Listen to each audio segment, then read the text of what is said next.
আসসালামু আলাইকুম সুপ্রিয় শিক্ষার্থী বন্ধুরা, ইজি ম্যাথ 24 চ্যানেলের পক্ষ থেকে সবাইকে শুভেচ্ছা এবং স্বাগতম জানিয়ে আজকে অনলাইন ক্লাস শুরু করতে যাচ্ছি।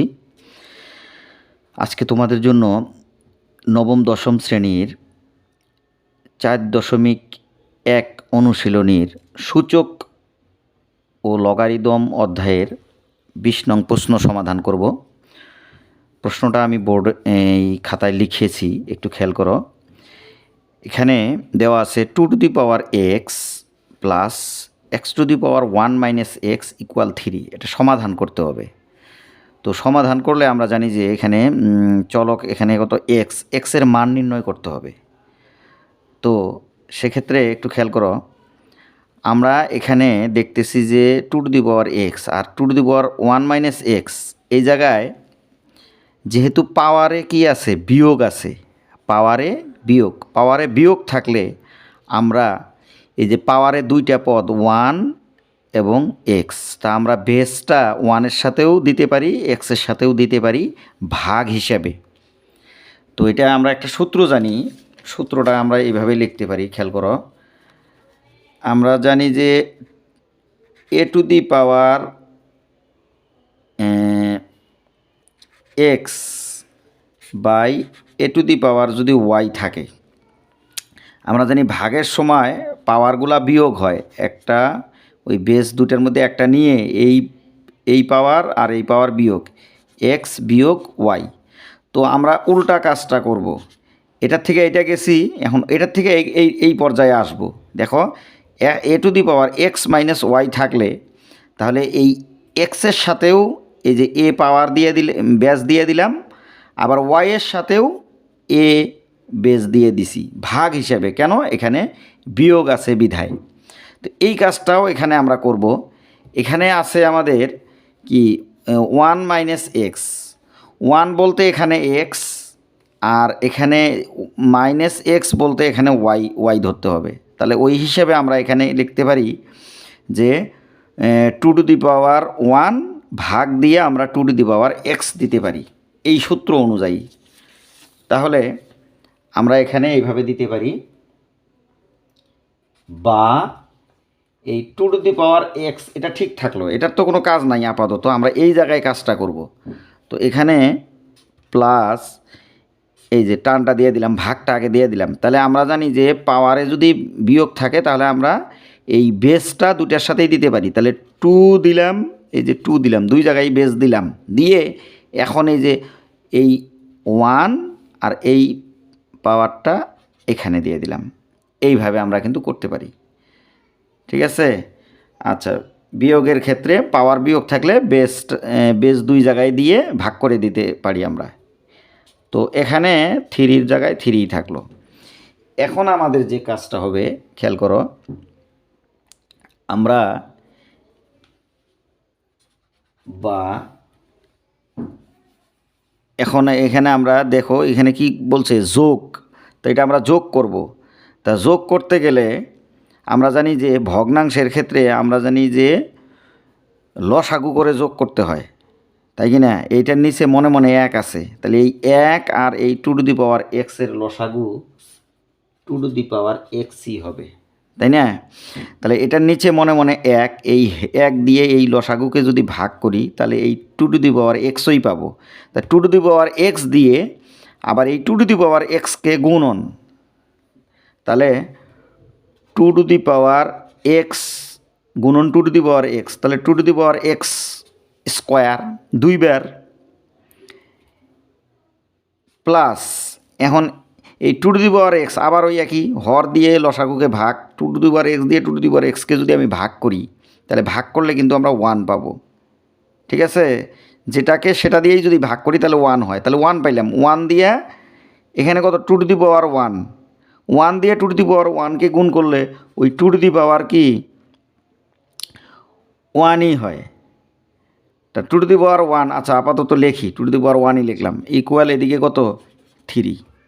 আচ্ছা, এবার খেয়াল করো, আমরা বা এখন একটা কাজ করা যাইতে পারে। খেয়াল করো, আমরা আর গুণন করি, এটা দিয়ে এটাকে গুণন, তাহলে গুণ করলে কি হইতেছে, এই two to the power X তার উপরে কি স্কোয়ার আছে প্লাস এই টু টু দি পাওয়ার কত one, two to the power one লেখা লাগে না, খালি টু লিখলাম, পাওয়ার ওয়ান মনে মনে থাকে।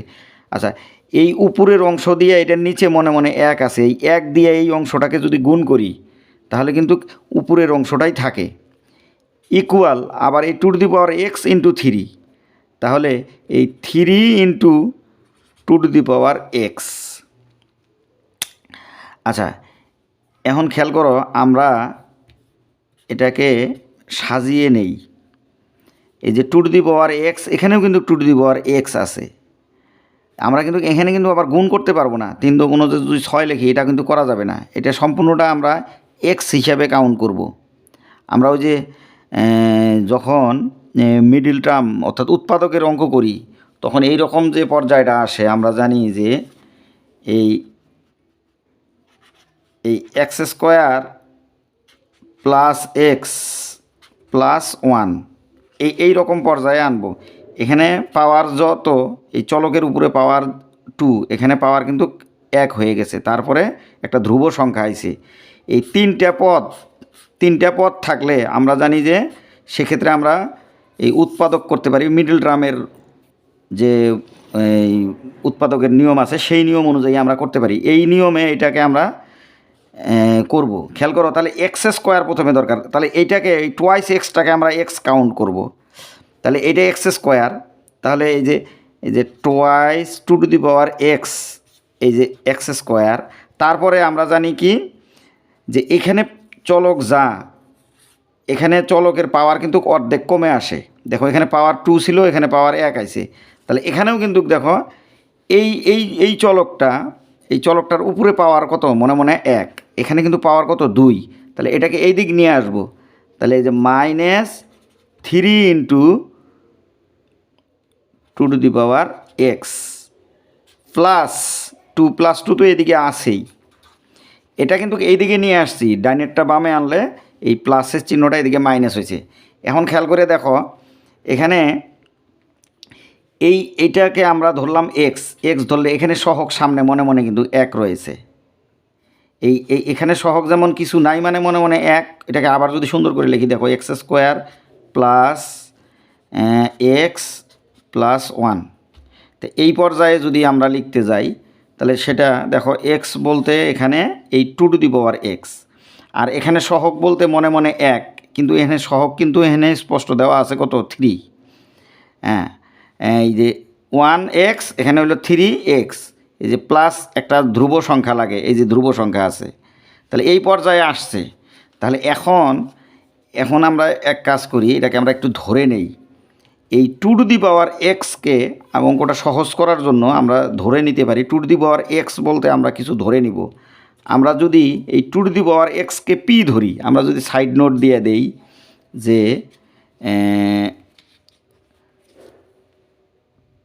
Two to the power x equal p ধরে আমরা two to the power x equal আমরা পি ধরলাম, ধরে যদি কাজ করি তাহলে খেয়াল করো, তাহলে এখানে কি হয় পি স্কোয়ার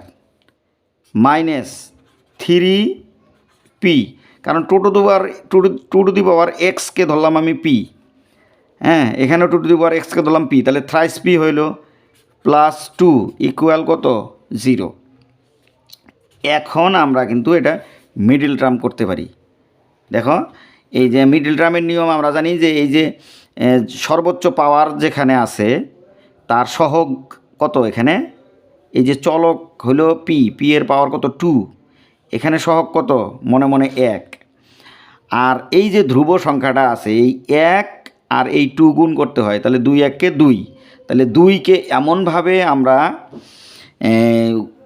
উৎপাদক বের করব, 2-এর উৎপাদক বের করব যেন সেই উৎপাদক দুটা গুণ করলে 2 হয় এবং যোগ বিয়োগ করলে 3 হয়, এটাই তো মিডল টার্মের নিয়ম, তাই না?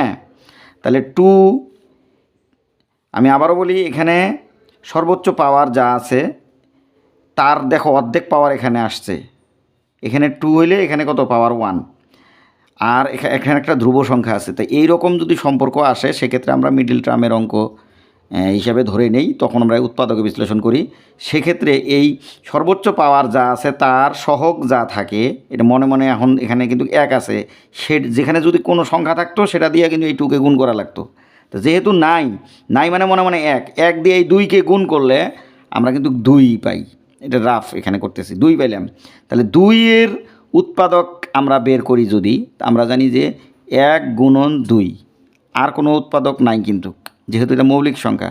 তাহলে 1 গুণন 2 গুণ করলে কিন্তু এটা রিটার্ন আসতেছে। আর এটা যদি যোগ অথবা বিয়োগ করি, আমাদের এই যে মাঝখানে যে 3 আছে অর্থাৎ থ্রাইস পি, এই 3 মেল করতে হবে।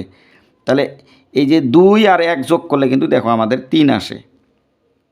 তাহলে গুণ করলে এই মূল সংখ্যাটা রিটার্ন আসবে, আর যোগ অথবা বিয়োগ করলে আমাদের এই মাঝখানের সহগটা মিলবে। তাহলে এই যোগ করলে আমাদের কিন্তু মিলে যায়, দেখো 3 মিলে গেছে। তাহলে এখন আমরা কি করতে পারি, এই যে 2 যোগ 1 তাহলে 3 লিখতে পারি এই পি এর এই 3-র পরিবর্তে। তাহলে আমরা এখানে মিডল টার্ম করতেছি, দেখো এই যে পি স্কোয়ার মাইনাস এই 3-র পরিবর্তে আমি লিখতে পারি 2 + 1। এই 3-র পরিবর্তে 2 + 1 দিলাম, আর পি এর জায়গায় পি থাকলো, +2 = 0। ওকে, আচ্ছা। এখন এখানে কি করতে পারি, দেখো আমরা কিন্তু এটা গুণ করে দিব, এই ব্র্যাকেটটা তুলে দিব। তাহলে এই যে পি স্কোয়ার, এই ব্র্যাকেট তুলে দেওয়ার সময় ব্র্যাকেটের সামনের যে চিহ্নটা থাকে এই চিহ্ন দিয়ে কিন্তু ব্র্যাকেটের ভিতরের চিহ্নগুলোকে গুণ হয়। তাহলে এই মাইনাস এই ভিতরে আছে প্লাস, এই প্লাসে মাইনাসে এই যে মাইনাস, আর এই পি দিয়ে তো আমি গুণ করব। এই পিটা কিন্তু এই সামনে থাকা যে কথা, এই পিছনে থাকাও একই কথা। ধরে নিলাম সামনে আছে, তাহলে এই পি এখানে যদি থাকতো, পি আর 2 গুণন হইতো, তো ওই অনুরূপ এখানে পি থাকলেও ওই একই কথা। তাহলে পি দিয়ে এই 2কে গুণন, তাহলে টুয়াইস পি।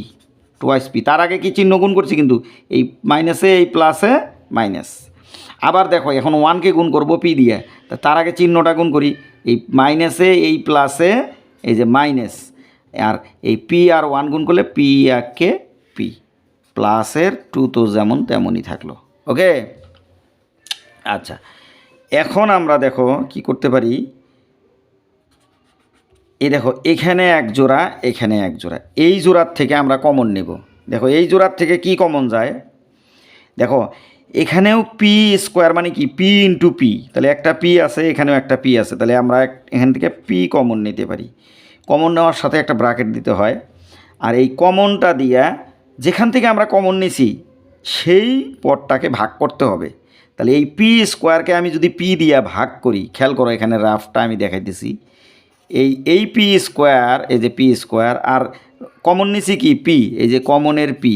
তাহলে এই পি স্কোয়ারকে পি দিয়ে যদি ভাগ দিলাম, দেখো এই এখানে কিন্তু পি স্কোয়ার মানে কি 2টা পি, এই 2টা পি আর এই একটা পি, এখান থেকে একটা যদি কাটা যায় আরও একটা পি থাকে না, কারণ এখানে 2টা আর এখানে একটা, তাহলে 2টার থেকে একটা কাটা গেলে আরও একটা থাকে পি। এই যেটা থাকলো সেই পিটা এখানে লিখতে হবে। ওকে, আচ্ছা। এরপরে দেখো কমনের সামনে কি আছে, প্লাস। এই প্লাসে আর এই মাইনাসে, এই যে প্লাসে মাইনাসে এই যে মাইনাস, এইবার পি দিয়ে আবার এই টুয়াইস পিকে ভাগ, এখানে যেমন পি স্কোয়ারকে ভাগ করলাম অনুরূপভাবে এবার টুয়াইস পিকে ভাগ করব। দেখো এই যে টুয়াইস পি, এই টুয়াইস পিকে ভাগ করব কি দিয়ে, এই কমনটা দিয়ে, এই যে কমন নিলাম পি, তাহলে এই যে কমন যে নিছি যেটা সেই পি দিয়ে ভাগ করলে এই পি কাটা, তাহলে কি থাকলো 2, তাহলে পি চলে যাচ্ছে, থাকলো 2, সেই 2 লিখলাম, শেষ। এখন খেয়াল করো, এখন আবার এখানে আছে এই যে পি +2, তা এখান থেকে আমাদের আবার কমন নিতে হবে। কি কমন নেব, আচ্ছা এই অংশটুকু কিন্তু রাফ, আমি এগুলো কেটে দেই, হ্যাঁ। আচ্ছা, এখন দেখো আমরা এইখানে যে কমনটা নিব, এখানে কিন্তু কমন বলতে কিছু নাই, আমরা ধরে নিব যে 1 কমন, কিছু না থাকা মানে 1 কমন নিব। এখন কমন যে 1 নিব, এখন চিহ্নটা কি নিব, প্লাস না মাইনাস, এটা হলো একটা বিষয়। একটা কথা মনে রাখবা, যে মনে রাখতে হবে যে এইখানে এই 2 জোড়ার থেকে যখন আমরা কমন নেব, এখানে কমন নেওয়ার পরে যে অংশটা আসবে এখানেও কিন্তু ওই রকম আসা কথা আসবেই, হ্যাঁ। কিন্তু হুবহু তা দিও না, কারণ এই প্লাস মাইনাসে এই জায়গায় আবার চিহ্নর মধ্যে ভুল হতে পারে। এই কারণে আমার খেয়াল রাখতে হবে যে এই দেখো এখানে পি এর সামনে কি আছে, প্লাস। তো আমার এখানেও যেহেতু প্লাস আসবে, নিয়ম কিন্তু এখানেও প্লাস আসবে, তা প্লাস আসলে তো আমরা এখানে যে চিহ্নটা নিব সেই চিহ্ন দিয়ে এই চিহ্নকে গুণ করে আমার এখানে প্লাস আনতে হবে। তো আমি যদি এখানে প্লাস দেই, দেখো প্লাসে মাইনাসে এখানে কি হয়, মাইনাস হয়। তাহলে এখানে নিশ্চয়ই প্লাস দেওয়া যাচ্ছে না, কারণ প্লাস দিলে প্লাসে মাইনাসে এখানে মাইনাস হয়, কিন্তু আমার এখানে কি আছে, প্লাস। এটা অর্থাৎ এই পি এর সামনে কি এখানে প্লাস, তাহলে এখানেও তো আমার প্লাস লাগবে। তাহলে এখানে যেহেতু মাইনাস আছে, তাহলে আমরা এখানে যদি আরেকটা মাইনাস দেই, খেয়াল করো ভিডিওটা, এই মাইনাস মাইনাস গুণ করলে কিন্তু এখানে প্লাস আসে। এই কারণে আমরা কমন নিলাম মাইনাস, এখানে আমরা নিলাম কি কমন, মাইনাস। তাহলে এখান থেকে আমরা চিহ্নটা এইভাবে কিন্তু কমন নিব, ঠিক আছে। এখানে যা আসবে সেই চিহ্ন এখানে আনার জন্য আমরা এইখানে একটা মাইনাস দিলাম, তাহলে এই মাইনাস গুণ করে এখানে প্লাস পাবো। ওকে, আশা করি তোমরা ক্লিয়ার হয়েছো এই চিহ্নটা কমন নেওয়ার বিষয়ে। তা আমরা যেহেতু মাইনাস কমন নিলাম, তো এখন কিচ্ছু কমন যায় না, মানে কি সংখ্যা আমরা মনে মনে এক লিখতে পারি। এখানে এক কিন্তু মনে মনে সহ থাকে, এখানে মনে মনে এক আছে, এখানে দুইয়ের সাথে এক মনে মনে গুণ করতে পারি, 2 1 কে 2, তাহলে এই এক কি কমন, এই যে কমন নিলাম এক। তো কমন নেওয়ার পরে ওই আগের মতোই এখন দেখো এই 1 দিয়ে যদি পিকে ভাগ করি আমরা কিন্তু পি পাবো, আর এই মাইনাসে আমি কি বুঝি এখানে প্লাস, তাহলে প্লাসের পি পেলাম। আবার এখন দেখো আবার এটা দিয়ে এটাকে এই মাইনাসে এই প্লাসে, এই মাইনাসে প্লাসে, এই যে মাইনাস, এই 1 দিয়ে আবার যদি 2কে ভাগ করি, 2কে 1 দিয়ে ভাগ করা অর্থাৎ এরকম 2 ভাগ 1 মানে কি নিচের 1-এর তো আর কোনো মূল্য নাই, তাহলে ওই 2ই পাইলাম, ঠিক আছে, ইকুয়াল 0। এই তো অঙ্ক প্রায় শেষ। তো এখন খেয়াল করো আমরা কি করতে পারি, এই যে পি মাইনাস 2, দেখো এখানেও পি মাইনাস 2, এখানেও পি মাইনাস 2, দুই জায়গার থেকে আমরা পি মাইনাস 2 কমন নিতে পারি। তাহলে কমন নিলে কি হয়, পি মাইনাস 2 যদি কমন নেই, সরি এটা 2, পি মাইনাস 2, এটা হলো 2, এটা একটু কাটা দেই, লিখি আবার সুন্দর করে, বা এই পি মাইনাস 2 কমন, এই যে পি মাইনাস 2 কমন, তাহলে কমন নিয়ে যাওয়ার সাথে আমরা জানি কি ব্র্যাকেট দিতে হয়। তাহলে পি মাইনাস 2 দ্বারা যদি এই অংশটাকে ভাগ করি, দেখো খেয়াল করো এই অংশটাকে ভাগ করলে কি হইতেছে, এই পি মাইনাস 2 চলে গেল, থাকলো কি পি, এই যে পি লিখলাম। আবার এই যে কমনের সামনে মনে মনে কি আছে, এই জায়গায় প্লাস আছে, প্লাসে এই যে মাইনাসে এই যে মাইনাস দিলাম, তাহলে আবার পুরাটাকে যদি এই পি মাইনাস 2 দিয়ে ভাগ করি, এই পি মাইনাস 2 কাটা, থাকবে কি 1, এই যে 1। আর চিহ্নটা কীভাবে বুঝছো, তো এই ব্র্যাকেটের সামনের চিহ্ন কমনের চিহ্ন কি প্লাস, আর এই যে অংশটার কাজ করব সেই অংশের একদম সামনে কি আছে, মাইনাস, এই প্লাসে মাইনাসে এই মাইনাসটা আসছে, আর এই পি মাইনাস 2 কাটা গেল, অর্থাৎ ভাগ করলাম কাটা গেল, তাহলে এই 1টা থাকলো, এই যে ইকুয়াল 0। এখন আমরা লিখতে পারি, আমরা জানি যে কতগুলা রাশির গুণফল যদি শূন্য হয় তাহলে উহারা আলাদা আলাদাভাবে শূন্য হয়। তাহলে আমি লিখতে পারি যে হয় এই পি মাইনাস 2 ইকুয়াল 0, আবার পি মাইনাস 1 ইকুয়াল 0। তাহলে এখানে আমরা লিখব যে হয় এই যে পি মাইনাস 2 ইকুয়াল 0, বা এই পি এর কিন্তু একটা মান আছে, দেখো আমরা কিন্তু এটা ধরে নিয়েছিলাম যে 2 to the power x equal P. তাহলে আমরা এখানে লিখতে পারি যে এই পি এর পরিবর্তে 2 টু দি পাওয়ার x, আর এই যে -2টা এই পাশে -2 না, এটা যদি আমি ওইদিকে নিয়ে যাই তাহলে এদিকে কিন্তু +2 হয়, ঠিক আছে। আচ্ছা, এরপরে আরেকটা পৃষ্ঠা নিতেছি, দেখো এরপরে এই যে 2 to the power x equal 2 to the power, এখানে কিছু নাই মানে মনে মনে কিন্তু 1 আছে, আমরা এখানে লিখতে পারি, বা এই 2 to the power x equal এই 2 টু দি পাওয়ার এখানে 1 দিলাম। দেখো আমরা জানি যে বেস যদি একই হয় তাহলে বেস বাদ আমরা এই পাওয়ার সমান লিখতে পারি, অতএব এই x ইকুয়াল 1 লিখতে পারি, ঠিক আছে। তাহলে এটা গেল কি হয়, এই পি মাইনাস 2 ইকুয়াল 0 লিখলাম, একটা অংশ গেল। এবার এই যে বাকি অংশ আছে আবার আরেকটা, অথবা পি মাইনাস 1 ইকুয়াল 0, এই অথবা আরেকটা কি লিখতে পারি, পি মাইনাস 1 ইকুয়াল 0, বা এই যে পি ইকুয়াল এপাশে 1, বা আমরা কি লিখতে পারি, এই যে পি মানে কি ওই যে ধরছিলাম আমরা পি মানে 2 টু দি পাওয়ার x, তাহলে 2 to the power x equal, এখানে একটা বিষয় খেয়াল করো, এখানে কিন্তু 1 আছে, তাহলে এই 1-এর পরিবর্তে আমরা জানি যে কোনো সংখ্যা অর্থাৎ শূন্য ব্যতীত যে কোনো সংখ্যার উপরে পাওয়ার যদি শূন্য দেই তাহলে আমরা জানি সেটার মান কি 1 হয়, সেটার মান সবসময় 1 হয়। তো সেই সূত্রটা আমরা জানতাম যে a⁻0 = 1। তাহলে সেই হিসেবে আমরা এখানে যে কোনো সংখ্যার উপরে দিতে পারি শূন্যপাতে, কিন্তু যে কোনো সংখ্যা আমরা দিব না। কি দিব? এখানে বেস যা আছে, এই পাশে বেস যা, এ পাশেও আমরা তাই বেস করব। কারণ হলো বেস বাদ যায়। আমরা জানি যে বেস যদি একই হয় উভয় পক্ষে, তাহলে সেক্ষেত্রে পাওয়ার সমান লিখতে পারি। তাহলে এখানে বেস যেহেতু 2, তাহলে এখানেও আমরা বেস কি দিব? 2 দিব, দিয়ে তার পাওয়ার 0 দিয়ে দিব। তাহলে এটার উপর দিয়ে আমরা কিন্তু ইচ্ছে করলে এই 5⁻0 = 1 লিখতে পারি। তাহলে 5⁻0 দিলে আমার কিন্তু লাভ হইতেছে না। দেখো এখানে 5 দিলে বেস তো মিলে না, এই জন্য আমরা 2 দিব, 2⁻0 1। ওকে, তাহলে এবার দেখো খেয়াল করো, বেস বাদ, তাহলে x = কত? 0 আমরা লিখতে পারি। অতএব x = 0। এখানে বেস যা থাকবে এখানেও বেস তাই দিব, দিয়ে 0 দিছি। ওকে, তাহলে আমরা দেখো তাহলে সমাধান কি হলো? নির্ণয় সমাধান। অতএব নির্ণয় সমাধান চাইছে। সমাধান x = কত আসছে? x = আমরা একটা পাইছি 1 অথবা 0, 1 অথবা 0। তাহলে আমরা x এর মান কিন্তু 1 এবং 0 পাইলাম। তাহলে এই দুটা মানই গ্রহণযোগ্য। ওকে, এতক্ষণ এই সময় দিয়ে ক্লাসটা দেখার জন্য সবাইকে অসংখ্য ধন্যবাদ এবং সুস্থতা কামনা করে আজকের ক্লাস শেষ করছি। আসসালামু আলাইকুম।